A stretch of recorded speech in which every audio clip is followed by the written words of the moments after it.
Hey, welcome in to a special edition of Weekend Joe here on ClaimsOnline.com, driven by Munganass St. Louis Acura and Munganass Alton Toyota. And, hey, we're talking cars as the title sponsor here of the show. So it's only fitting that we are talking Daytona 500 with former NASCAR driver Hermie Sadler here on the show. Hermie, what's going on?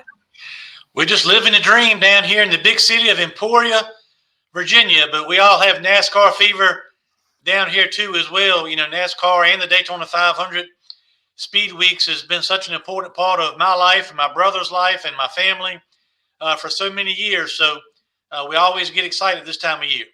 Yeah, and Hermie too has the new podcast out on Podcast Heat. Leaning right, turning left is the name of that podcast. We'll talk about that here in just a little bit. But I've been talking to my listeners the last few weeks now, about a month or so now, that the decision was made to head to Daytona. For years now, I've been going down to spring training with various radio stations, and they send me down for the week, and then as soon as Friday's done, boom, they want me back up in St. Louis. It's okay, your fun's over, now get back up here to the February cold in in St. Louis. But this year a little more leeway with things, so I figured I'd make it happen. I'm going to make the drive up from Jupiter up to Daytona. So you're telling me this is the first NASCAR race I've ever been to. You're telling me I'm picking a good one to go to for my first one. Yeah, it's a great week. Speed Weeks is nothing like it.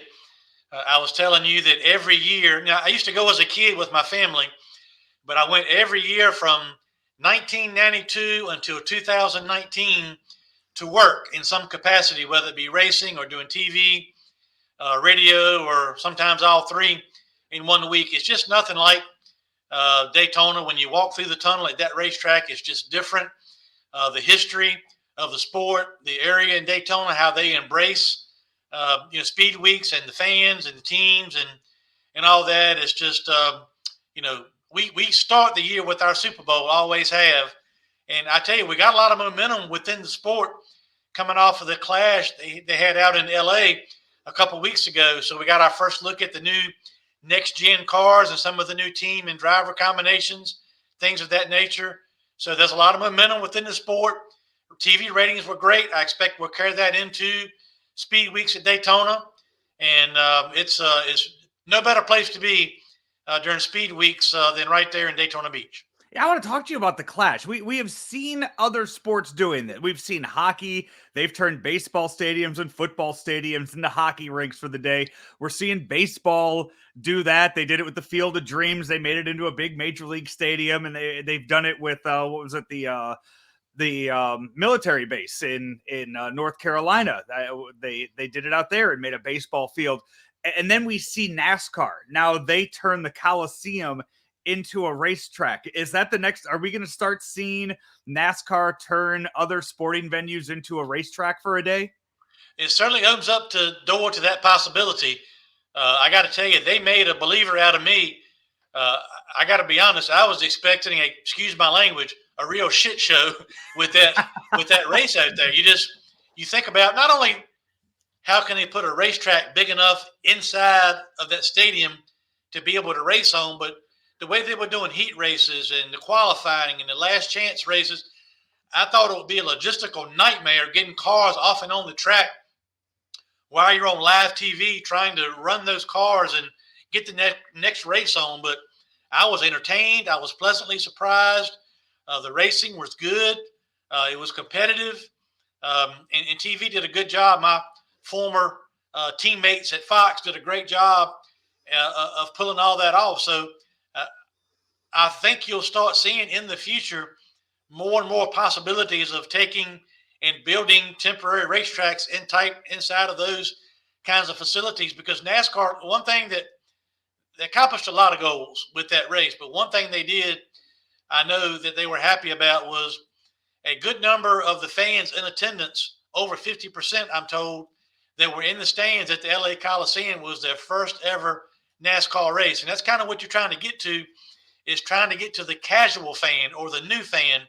Those are the people we're trying to reach out to and get. So maybe some of those fans that checked out the race either on TV or in the stadium at the LA Coliseum will either come to Daytona or watch on TV at Daytona.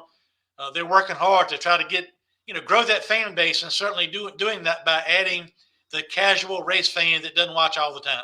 Yeah, and you mentioned the fact they had to try to fit the racetrack in there, and it's so crazy when you see when you go to a football stadium just how big it is on that scale as opposed to a NBA arena or a baseball stadium, and how big a football stadium is. So you're telling me when I walk into Daytona on Sunday, I'm I'm gonna have Just my a jaw on little the bit floor. different. Yeah.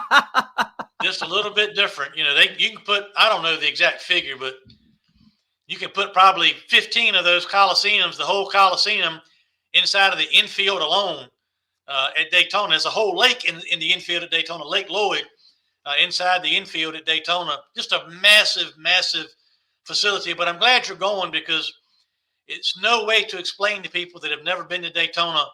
TV is I did TV for almost 20 years, but TV just doesn't do facilities like that justice. You have to go, you have to see it, smell it, feel it.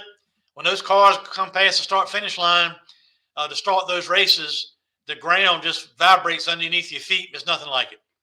And so this weekend again is the Daytona 500, and you mentioned the casual fans that tuned in or were there in LA watching the event. It seems every year we hear the story of NASCAR's dying, or NASCAR, the fan base is down, this and that, but they just announced on Monday completely sold out. 130, 140,000 people are going to be in attendance this Sunday for the race, not to mention all of the other events leading up to it. You said Speed Week a few times. I know there's a lot going on all week long. I think even starting today here on Tuesday as we record this. So why do people think that it's such a dying sport when they're pulling numbers like this at the event? Well, everybody wants to compare NASCAR, and by the way, not only that, all sports, to the glory days. In NASCAR, that was the late 90s, early 2000s, when we were drawing, sellout crowds at everywhere we went. TV ratings were off the hook, but it's a new norm today. So I look at more in terms of how is NASCAR doing now compared to what it was, say, a couple of years ago. And to me, it's certainly trending back up. And there are a couple of reasons for that. There's a lot of people that, quite frankly, are just ready to get out and go do some things. They're ready to get out and go live their lives and go to the racetrack at Daytona, go have some fun and watch some racing. There's a lot of newness with this new car, the next-gen car, for the more fans that are kind of more loyal fans that watch all the time. There are a lot of new driver, crew chief, team combinations that people want to see. And it's Daytona. It's our Super Bowl. We just had the NFL Super Bowl. This is our Super Bowl. So I think in 2022, to your point, anytime you can put 140, 150,000 people in one place for a sporting event, you've got a lot to be proud of. And so I hope NASCAR will do all the right things, and I hope they'll have a good show. I hope Mother Nature cooperates. You got to remember, the last two Daytona 500s have been interrupted by weather and other things. And so I just hope we have a good, solid race. I hope this new car meets or exceeds our expectations from a performance and a safety standpoint. I hope Mother Nature plays nice. And if so, NASCAR will be off to a nice start this year and take that momentum as they get into the meat of the season. You know what? When you talk about the dying of a sport, and when we're talking about attendance and everything, it reminds me of another thing I know you're passionate about, and that's the world of professional wrestling. When you see the TV ratings right now it's not what it was back in the late 90s. The heyday of that, when there were 8 million people watching Raw as opposed to like 2 million people watching Raw. But hey, here in St. Louis just a few weeks ago, 45,000 were in the Dome for the Royal Rumble, setting an attendance record for that event. It seems like there are so many different ways to take in all of this stuff that the ratings are kind of skewed. The things have just changed. I remember I ran some non-televised events, house shows for TNA in the early 2000s. But I remember going in the late 90s, early 2000s, you could go to a WWE house show in Richmond, Virginia, sold out, 10, 12,000 people, on on a Thursday night. I mean, it was just a crazy thing. But you brought up a good point. There are so many other ways between cell phones and other social media platforms and streams on television, and people are just different now. I mean, the kids of this generation, when I was in my mid-20s, late 20s, even early 30s, if there was a live professional wrestling event within 100 miles of me, if I could get somebody to go with me, I'm getting in the truck and going and having a ball. And NASCAR, wrestling, other professional sports, people are just occupied with other things, and they're glued to their phones, and they'd rather be sitting inside somewhere doing other things. So it's a challenge not only for NASCAR and professional wrestling, but all professional sports. That how do you engage that fan and get them out to come experience an event live, like we used to do when it was the thing to do. And so, but still, there's plenty of people watching racing. There's a lot of people watching professional wrestling. It's just the demographic and the type of fan that we have now with this younger generation of people is just a little bit different. So you have to go after them a little bit differently. Hermie, you've mentioned the new cars a few times. What exactly do you mean? What are we going to be looking at this year on the track in NASCAR? Well, it's the new car, the next generation car. Personally, I still have some concerns. I guess it's best to say the jury is still out for me. Although some of my concerns were, soothed over by the performance of the car out at the Clash at the Coliseum. I was really concerned with how that car was going to turn with some of the characteristics of the car, the front ends. I say there's no way these cars are going to turn on a radius that tight, and I thought they did great. The racing was good. So that part of it I feel better about. Still concerned about, and NASCAR is addressing all these things, but the heat inside the cockpit, we don't really know what we're going to get in a 500-mile race inside these cars. That's been a concern through the testing process. We've yet to see one of these cars take an impact in the wall at a place like Daytona. So we're all curious to know how the car is going to absorb some of that energy and keep some of that energy off the driver. How would it react in a draft? How the pit stops are going to be with the one lug nut per wheel instead of the five, and all those things. So it's just a lot of things that are different. But I'm much more open-minded now that I've seen them race at the Coliseum in the Clash. So I'm going to be a curious onlooker, like a lot of other people, when cars hit the track, this week and certainly leading into Sunday. So now down to the important stuff with the race this Sunday. As I've mentioned, first time ever going to a NASCAR race. So I don't know who to cheer for.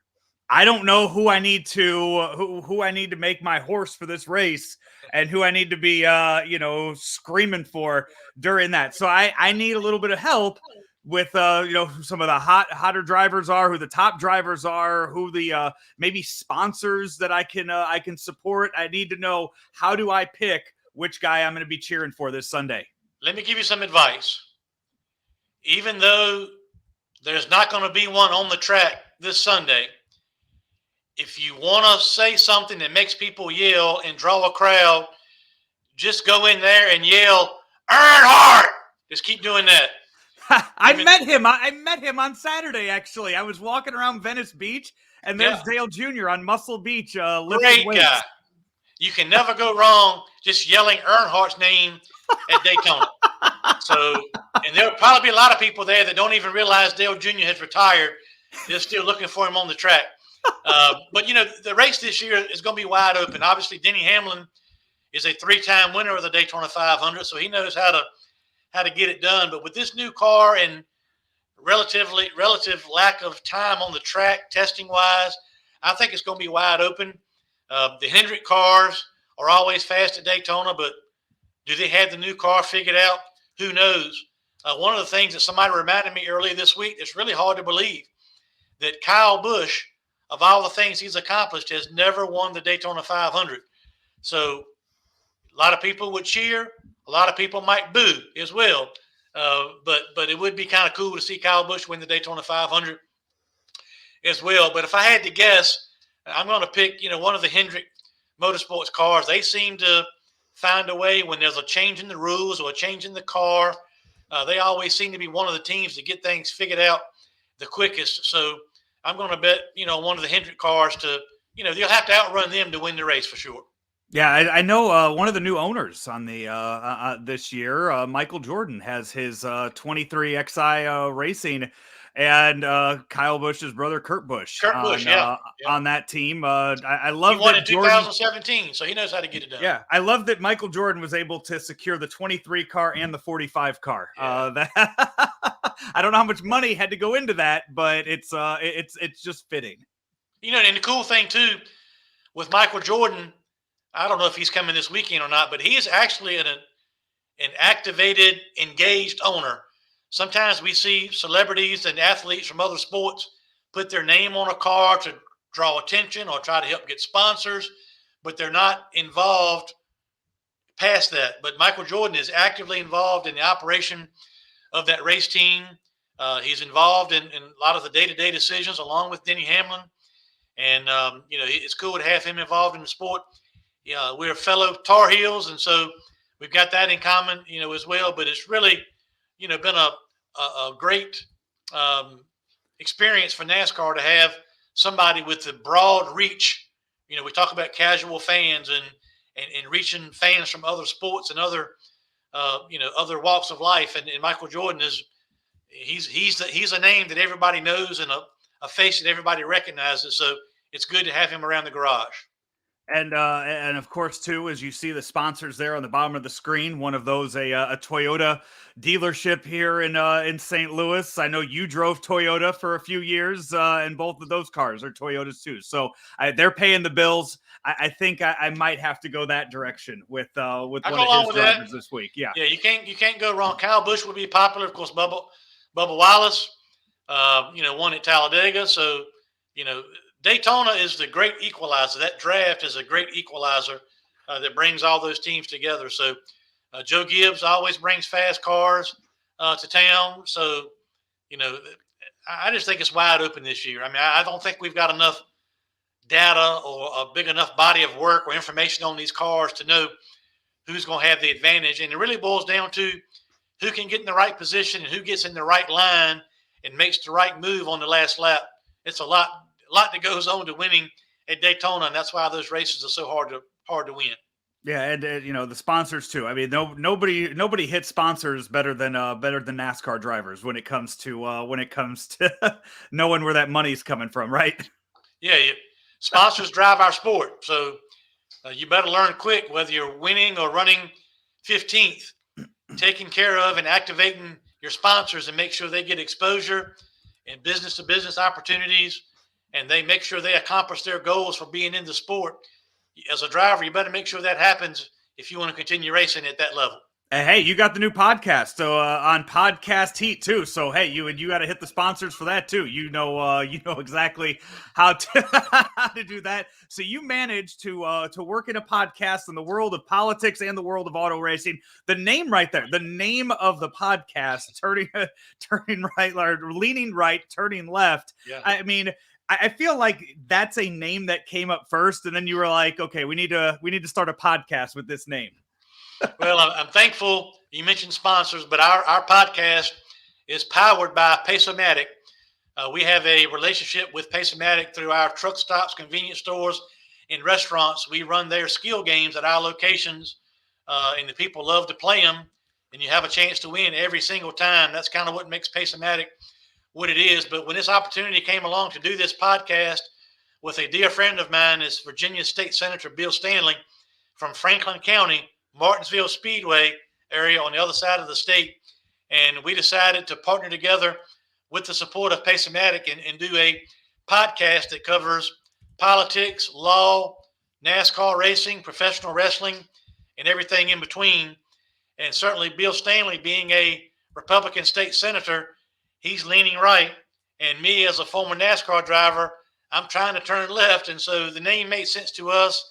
It's been quite a topic of conversation as we've so far had 4 podcasts that have aired. We're only a month old, but we've got some great ones in the hopper coming up over the next couple of weeks. So if you get an opportunity, check out Leaning Right and Turning Left, powered by Pace-O-Matic. You can get it anywhere that podcasts are accessible, iTunes, Spotify, YouTube, you name it, we're there. And we certainly had a good time doing it. That's awesome. Hermie, thank you so much for the time. Thank you for educating me a little bit on what to expect this weekend. I cannot wait to just remember, earn hard. That's all you got to do. He's Hermie Sadler joining us here on Weekend Joe here on ClaimsOnline.com, driven by Munganess St. Louis Acura and Munganess Alton Toyota.